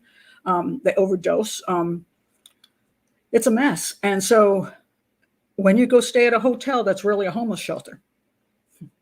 When you're walking home at 2 o'clock in the morning down certain streets, you can become a victim of crime very easily because it's very hard to fight somebody like this. Because this guy looks strong as heck. He's a tough looking dude. He has muscles and everything. And if I'm walking down the street by myself and he decides to go after me, I don't know how I'd stop him unless it'd be very difficult. If he had a knife, I'd probably be stabbed 30 times. And that's what happened to this girl. I don't know. Maybe he decided he was going to rob her in there because she didn't know. He needs some money. He saw her go into her room. And again, I'm going to guess he went in after her. She comes to her room. She opens up the door and he goes in right after her and stabs her to death. It's pretty sad. Really, really sad. So look at some of the comments.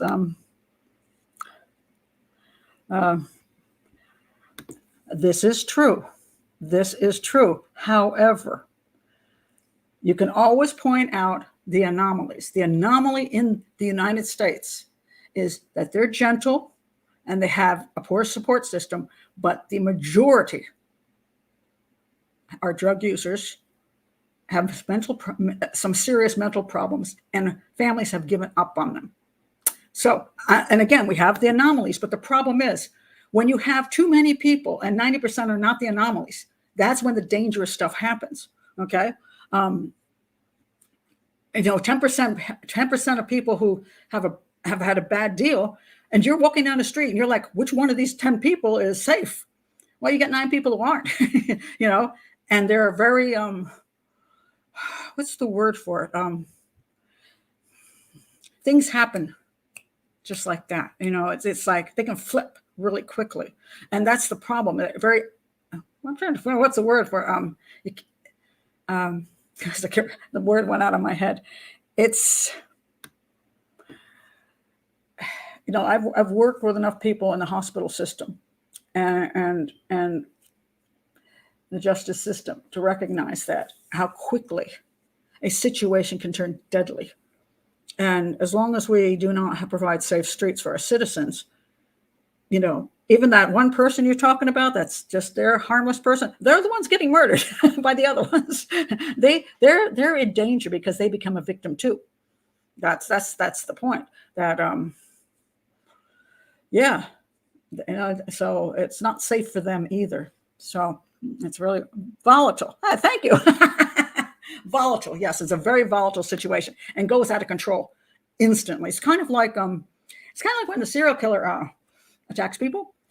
They'll say 1 minute he was like, oh, he's very there, and he was like, oh, really nice, and then it just, well, I didn't mean volatile, but he just changes from 0 to 100 really quickly. Correct. That's a good way to put it. Combustible snap. They're not. Yes. Now, I guess in the case where if they're mental issues, that could be. Some people are fleeing from abusive households. This is true. Again, Lauren, you're pointing out the smaller group. If they're fleeing from an abusive household, there are places to go that you can be safe, either with other relatives, if you are a honorable person, or shelters. There's things you can do. I'm talking about the people on the streets that are doing drugs and have criminal behavior and are very, very dangerous. And it just because they're safe, there's 10% that aren't, doesn't mean that you're safe, because, when you walk down a street, you can't pick out which one of the safe ones. That's my point. You can't pick that out and say, well, I'm sure some of them are nice. Yeah, sure. When you're walking across a parking lot, you can say, well, I think that guy walking to his car is safe. Well, he may be, but maybe the other guy isn't. So, you want to stay alive. There's an issue. That's a good point. Meth rage looks very much like paranoid schizophrenia, so it's hard to tell. And it may be both, okay? Because people aren't getting help that they need, and they aren't getting put in. Again, this becomes a whole political issue. I'm just trying to point out the dangerousness that we're talking about, the criminal issues here, and why people get killed. That's what I'm talking about. And I say, let's not argue politics here. I don't want to go there. So let's stop that. But just have to be aware when you're walking down the street, 12 o'clock in the morning, when you're getting a hotel, which is housing people that are unstable. You got to be aware of your surroundings and aware of the people around you. And you have to take precautions. That's what I'm trying to point out. Okay. So that, I want to say something about this, Laura. Don't talk to strangers. That is not necessarily always true. Depends where you are. Because sometimes not talking to the stranger pisses them off. Like you're standing in a bus stop and somebody's standing next to you and they're like, hey, how you doing tonight? And you're like, I ain't going to talk to you. May not be the wisest thing to do. Might be nice to be polite. It doesn't mean you should do anything with them or go anyplace with them, but I've talked to a lot of strangers because sometimes it makes more sense to talk to them than not. They shouldn't be mixed. This is correct. They should not be mixed. Providing things that support systems is fine, but let's be open, honest, and make sure everybody's safe, including the people in the support system. Okay. Anyway, let me go on. I have a couple fun things to talk about. Because I know you all wait for the Dear Abby stuff here. I can't resist doing them because they make me laugh. So this one, here's the first one. Oh, this one is,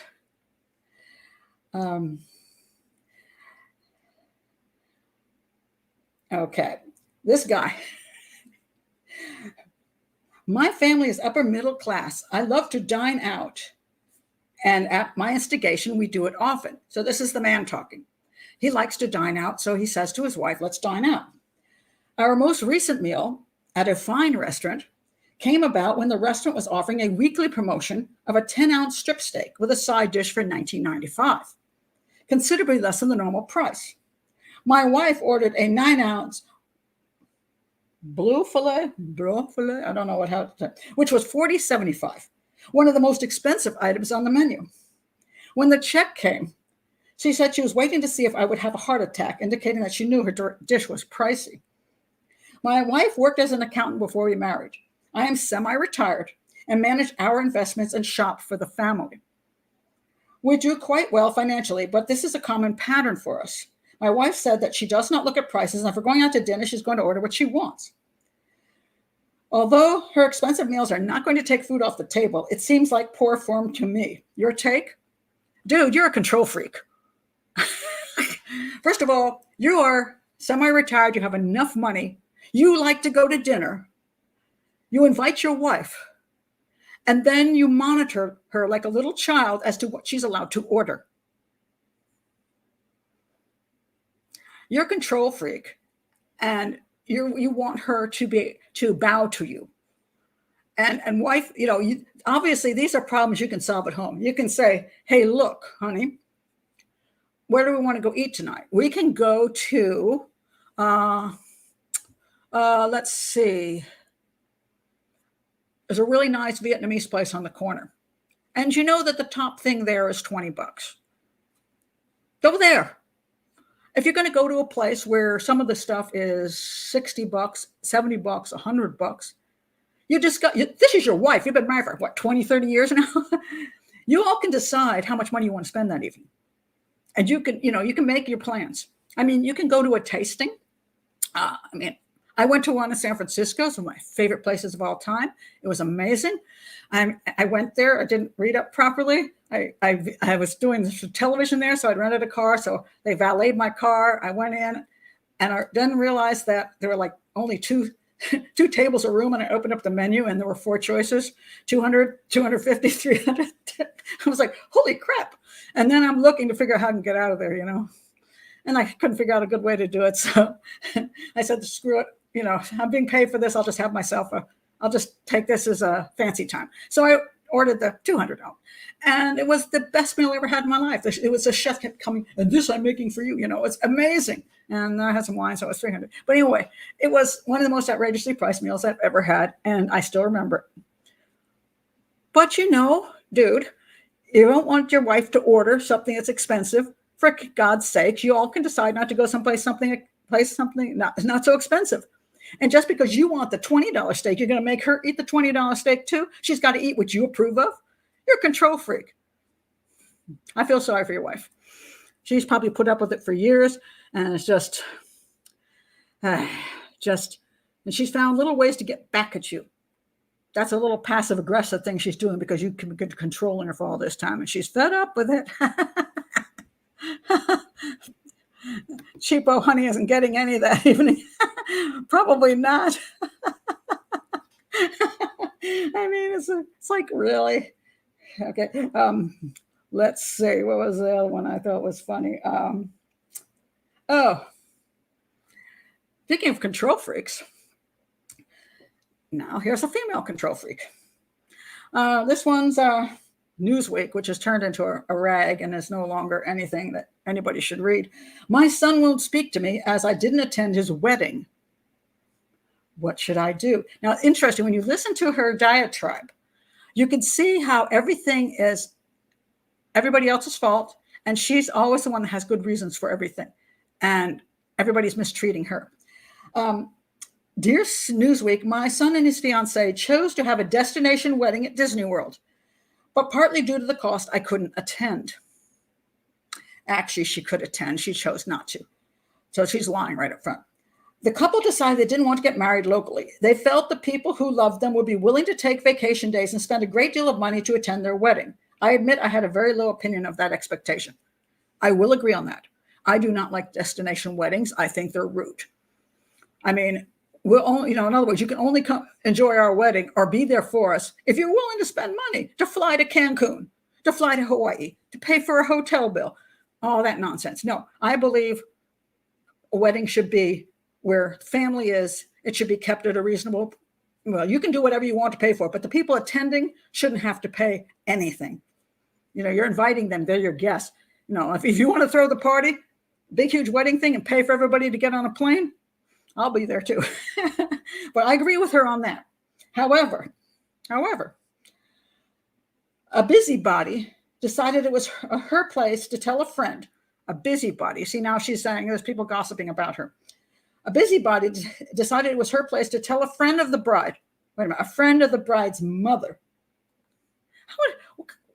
First of all, who are you telling that are going to tell the friend, and then the friend is going to tell the mother of the bride that I wasn't going? She in turn told the mother. I hadn't planned on telling my son until just before the wedding, as I didn't want to interfere with their plans. Oh, yes, you did. That's sick. So he thinks you're coming to his wedding, and you're like, the night before, you're like, not coming. What kind of crap is that? Control freak, and you're passive aggressive as hell. My son said they would pay for my airline ticket and hotel, but I still told him I wouldn't be attending. So now it's not about money. He's actually wanting you to be there and is willing to pay for it. Now she goes on to why she won't accept this. So now she's going to insult her son and her ex-husband. With uncontrolled spending, his father drove us into bankruptcy court for well over $100,000. When he was younger, I had conversations with my son about his own problems with spending and trying to get him to see where it could lead. Additionally, the bride had lamented to my oldest son about her fiance never having any money. That's their business, not yours, mommy do. No matter, mommy do? That's a new word. I think it was supposed to be mommy dear, but okay. No matter how much I tried to get him to see what uncontrolled spending could do, it never sank in. No way would I take part in putting them into financial distress that his father put into. Okay, so the wedding's going to go on anyway. So this one day of your son's life, you don't have to put him into more financial distress. You can actually pay your ticket down if you really didn't want to, or you could say, I don't do destination weddings. Fine. If you don't want to go, that's fine, but don't blame everybody else for your decision. You can say, I don't agree with destination weddings and don't want to spend my money. And yes, I know you want to give me, I just don't feel comfortable accepting your money. Okay, fine. But don't go on about it the way you are. Now, then she goes on. His little sister was also in college, which I was helping pay for. Her father was not, of course. She doesn't drive, so I drove her back and forth to classes at the local community college.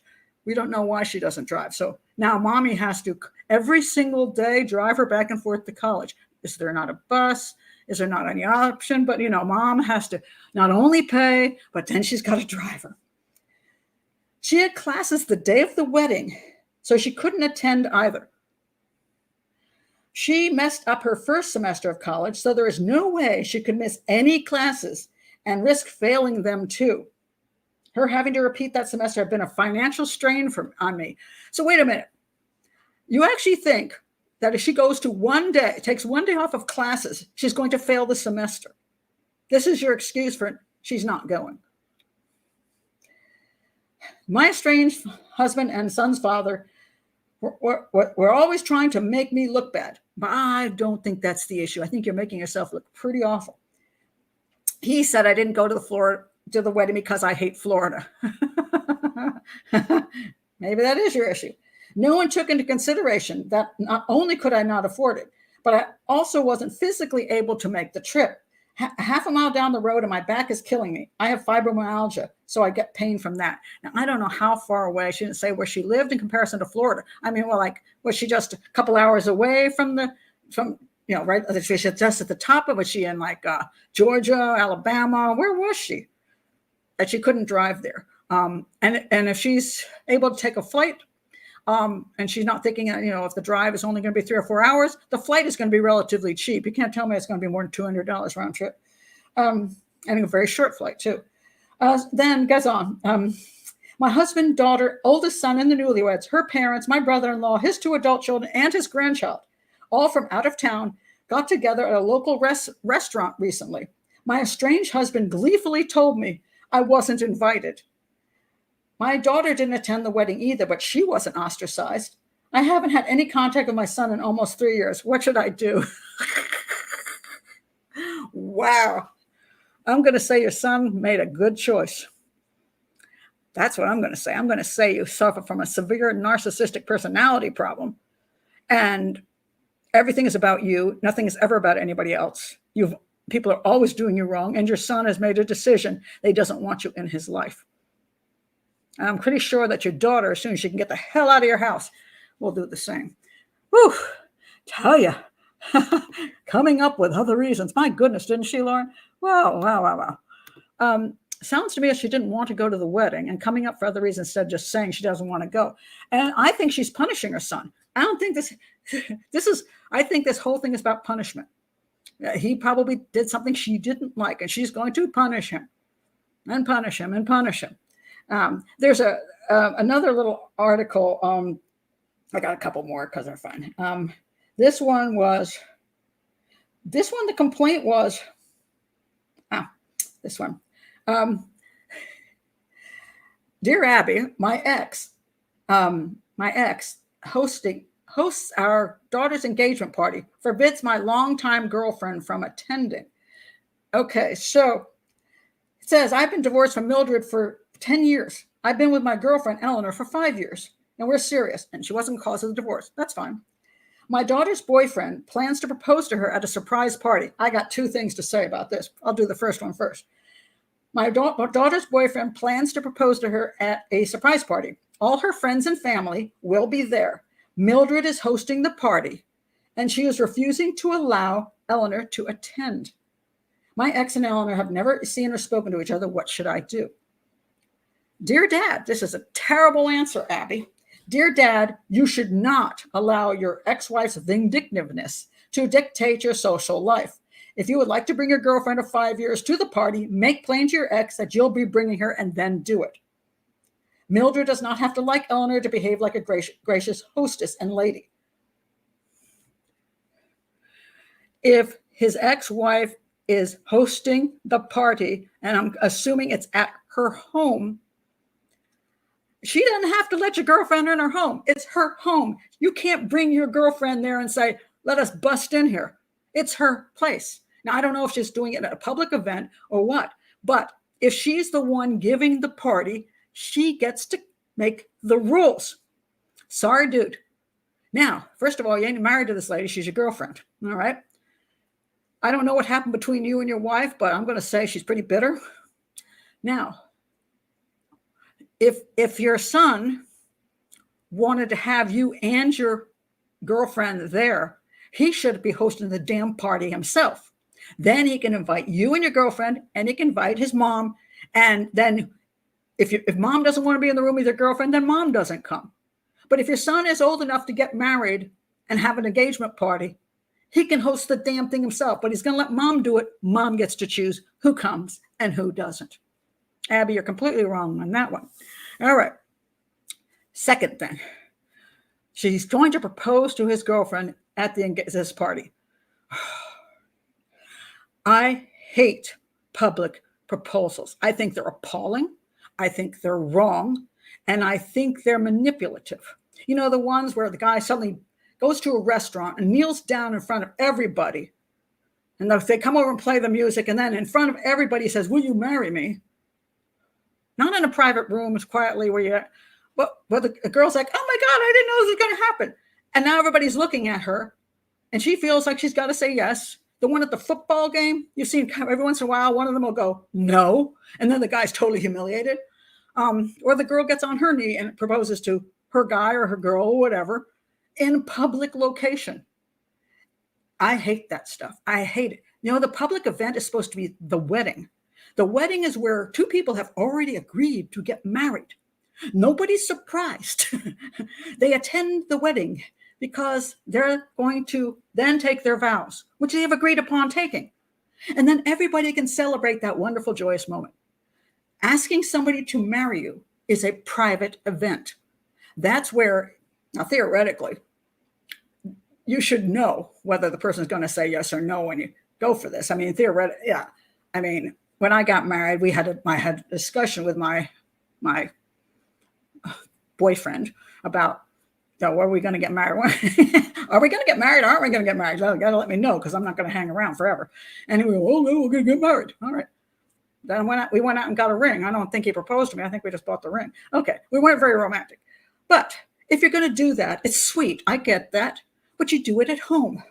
Or you do it in a quiet place in a restaurant where you're not putting that person on the spot. And you better be damn sure they're going to say yes, because you should know that they care about you enough that they want to be with you you should have already talked about marriage in general. You should have talked about when you would like to get married, that you would like to get married, where you'd want to live, what kind of home you want to have, what kind of religion you're dealing with, how many kids you want. All of this should have already been discussed.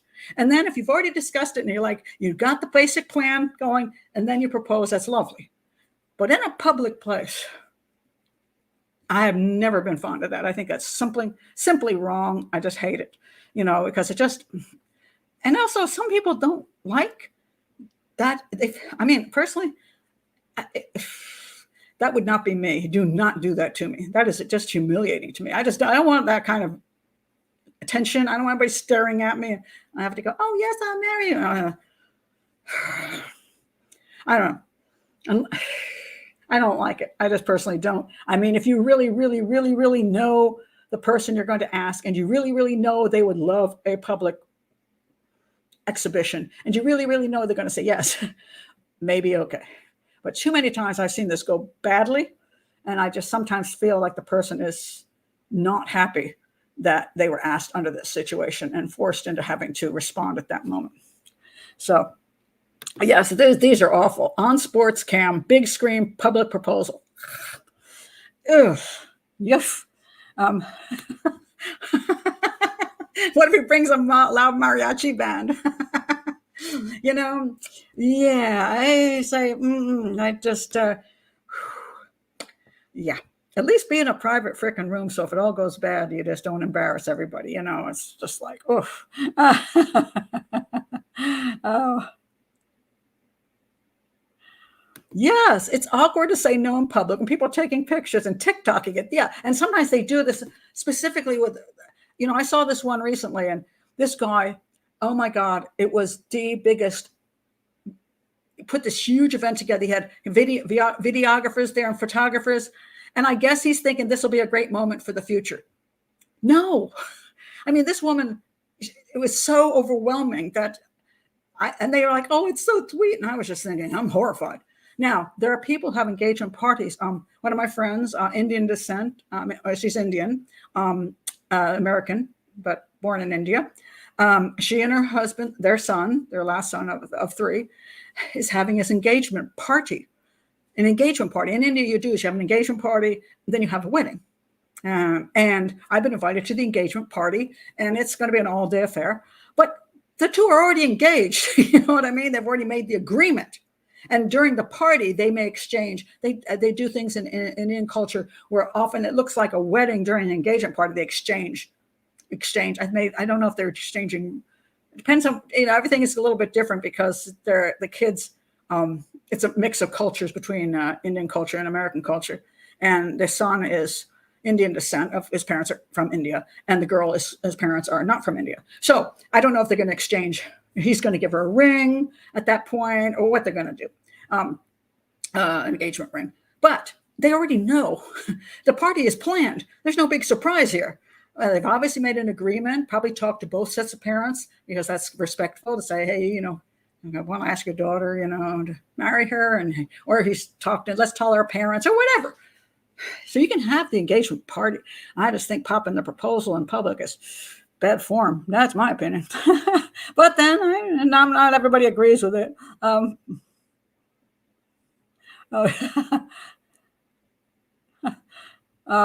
You're saying about the other woman, always reasons to try and be the victims. My God, be quiet and go away.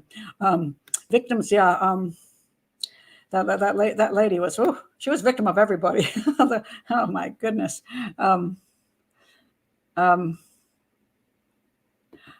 You too. I would be mortified if someone proposed to me publicly. Yeah, I would not be.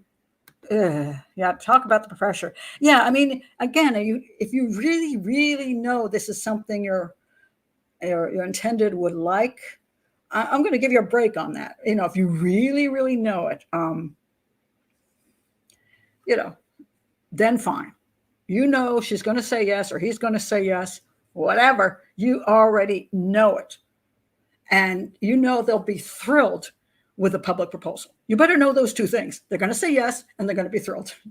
If you don't know those two things, do not do it. Do not. Oh, goodness. Let's see what this is. I got to read this one. In Nashville, I saw the girlfriend see the boyfriend with roses in a heart shape. She knew what was up and no joke ran in the other direction. Oh my goodness, you know, yeah, it's like, well, Offset's attempted apology. Oh, yeah, don't do that either. Oh my God. Yes, not everyone responds well to surprises. That is also true for surprise birthday parties, surprise anything. Surprises are fine with people who like surprises. And I think anytime you do something that is going to be something somebody does not expect, you better be sure that you're going to have to already know what the result is going to be. Because I think I'm trying to think of what somebody surprised me, something whether I would be happy or not. I'm trying to think of what that would be. Yeah, what would that be? Surprise me with tickets to Fiji, first class. Hint, anyone. First class. Because I want to lay down the whole way there. Yeah, that kind of surprise, I'd go for that. But there's things that people would say, hey, I thought that you'd like this. And I go, where did you get that idea from? I'm not amused. Not amused. So yes. Yeah. So, and this is the question. More likely to say yes in public. And if the reason you're doing it is to get them to say yes, then you are somebody you probably shouldn't say yes to. Let's put it that way, because that's manipulative and is forcing her into a situation where the response is not necessarily what she wants to do. And she would be uncomfortable with, and if you'd asked privately, the answer might have been not yet, no, or whatever. So it shouldn't be an added pressure. That's wrong. That's simply wrong. Yeah. So anyway, I think that's it for today. I just found these fun ones today that I'm like, wow. It's interesting. The manipulation is fascinating to me because one of the issues with the manipulation, which is why I'm always bothered by it, and why everybody should be bothered by it, is that it takes away your freedom to make choices. So, go back to the restaurant thing. If you're taking your wife to a restaurant and you're manipulating her you have to not order anything. You have to order what I order. Or you can't order anything more than what I order. And you've got these rules, and they may be quiet rules so that you make sure she understands these things. And then you get there and you sit there and you feel pressured. And you can't make the choices you'd like to make. And nobody's being fair and upfront with you. They're just pushing you into having to make a decision you normally may not make. And I mean, food's a simple thing, but it's never okay to be manipulative. So, I say they're a married couple. They could sit home and discuss how often they want to go out to eat, what kind of restaurants they want to go out to eat, what the cost of the meal should be. And I'm going to guess it's, he's a control freak, and he likes to see her jump, and he likes to see her bow down to him. So it's worse than just the going to the restaurant. And I think she's probably passive aggressive in that she's fed up with his garbage. And so she does these things on purpose. She looks at the menu and goes, and I'll have the $40 one just to get back at him. And she puts her foot down, and then he sits there and smolders. And this is not a healthy relationship. And it's pretty sad. So, yeah. But you should be able to, I have to put my glasses back on now. I can't see anything. I'll take the most expensive steak, please, and suck it to my couponing husband. Well, my last story before I go, I actually had this happen to me when I was probably 19 or something. Maybe I wasn't being nice about this, but it really bugged me even back then. So this guy invites me to dinner. And that was, guys pay for your dinner back then. Everybody, the guy always paid. And then the girl always had to figure out how not to have to repay him, I like going Dutch. It's like, here's my credit card. I'll pay for half. I'll just put everything on split check, I'm paying separately of whatever I order. That way I order whatever I damn well please. If I want to order a fancy thing, I order a fancy thing. If I want to have a drink, I can have a drink. If I want dessert, I can do so. It's not my thing. And I don't owe you anything. I like that. At my age, I like that. But I was 19. So the guy took me to this restaurant. He gets there and he goes, well, I only have, after you get there, and we're sitting there with the menus. He says, I can't remember what he said he had. Like, I only have $12 or something. It was really small, or $10. It was like, and I'm looking at the menu going, what do you expect me to eat here? I mean, there was only I could only have one dish that was like $4 that was cheap enough. And it was something I didn't want. And so I'm just looking, so I looked at the menu and I picked out something that was like $8. And I ordered that. And he looked down at the menu and said, I'll have the house salad. And I remember thinking, you're an idiot. And I also thought, if you only have so much money, you know what you do? You take me out for a pizza and you buy a pizza for us. You say, let's go for a picnic. And you say, I'm gonna make some sandwiches. I would be happy with that. We'll take a walk and sit down and have a nice picnic. Don't go any place that you can't afford to cover if you're supposed to be covering it. It's that simple. Just do something else. You don't always, but don't go to a restaurant and tell the person, oh, by the way, your meal can't be over $4. So, just take me to Taco Bell, man. I'm at least going to order, a burrito.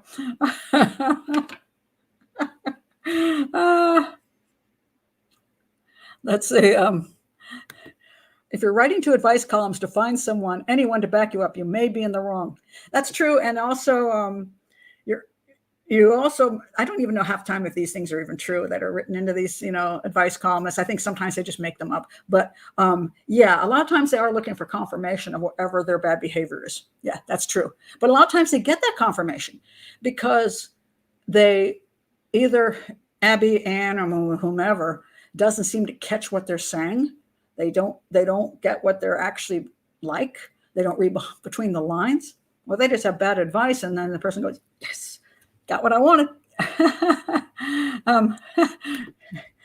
Benny says, yes, it's like when my wife asked me if she looks fat in these jeans. She already knows the answer. And she would like me to say the opposite of what she obviously is saying. Hey, that's been a long running thing. Right. And you're right.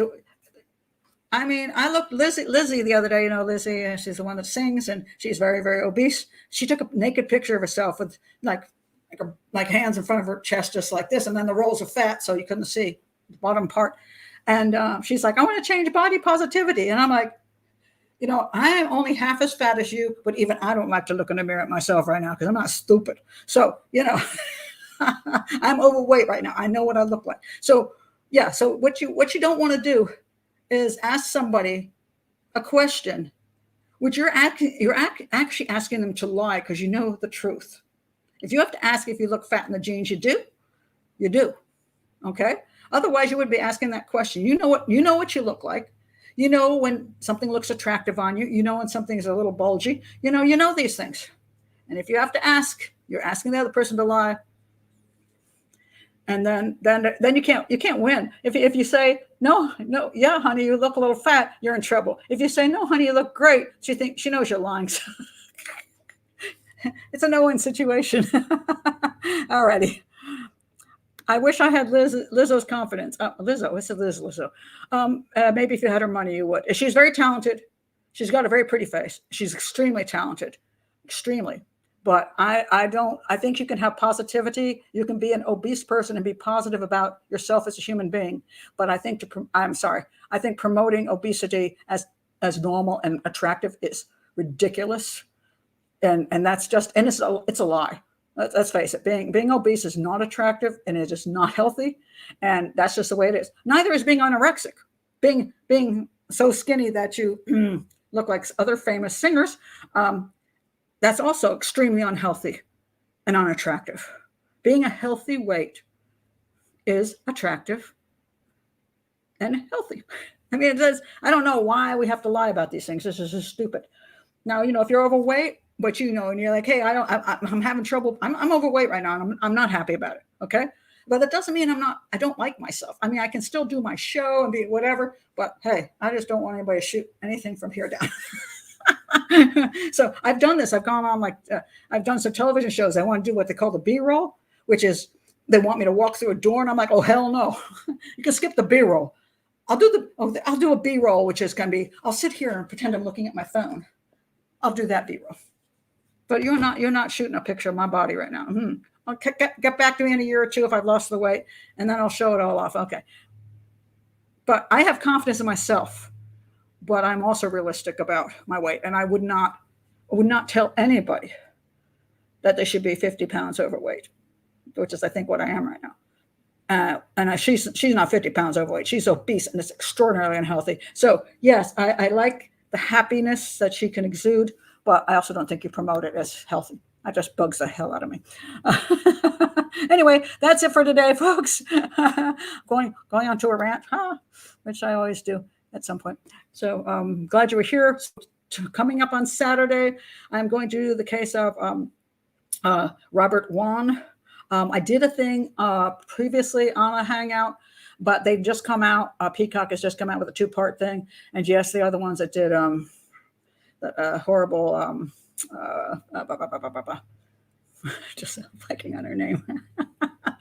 What's her name? Somebody give me a name. Come on now. End of the show. I've lost my mind. Okay. What's her face? I've lost it here. One who killed her kid. Peacock show. Well, come on, somebody give her a name. I'm just drawing a complete blank. What's her name?